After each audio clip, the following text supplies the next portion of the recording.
বাংলাদেশের সংবিধান অনুসারে নির্বাচন কমিশনকে যে ক্ষমতা এখনো দেয়া আছে তাতে নির্বাচন কমিশন স্বাধীনভাবে নির্বাচন অনুষ্ঠানের জন্য সকল রকমের সহযোগিতা সকল কর্তৃপক্ষের কাছে চাইলে দিতে বাধ্য, সরকার সহ সমস্ত সংস্থা।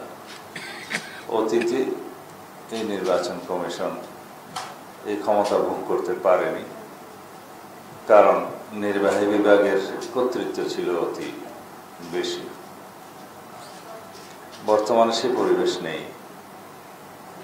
কেয়ারটেকার ব্যবস্থা প্রতিষ্ঠিত এখনো না হলেও অন্তর্বর্তীকালীন সরকারই কেয়ারটেকার ব্যবস্থার আদলেই তার কর্ম পরিচালনা করছে।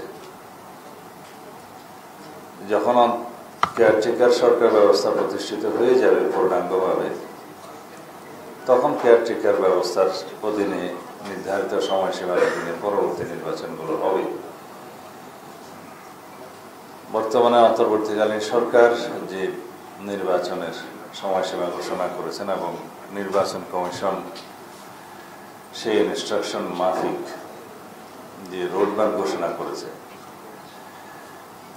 তাতে করে এখন পর্যন্ত নির্বাচন কমিশনের কর্মকাণ্ড সেই সময়সীমার মধ্যেই পরিচালিত হচ্ছে।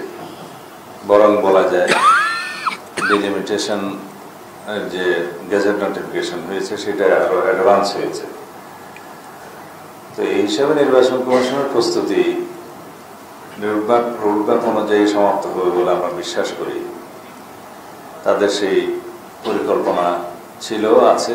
সেপ্টেম্বরের মধ্যে তাদের সমস্ত আয়োজন, প্রস্তুতি, কেনাকাটা সবকিছু সমাপ্ত হবে।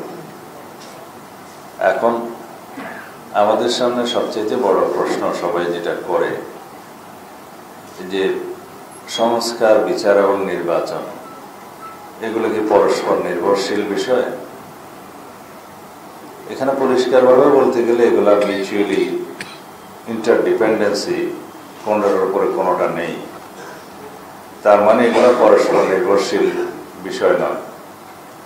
নির্বাচন অনুষ্ঠানটি নির্বাচনী আইন, নির্বাচনী ব্যবস্থাপনা ইত্যাদির উপর নির্ভরশীল।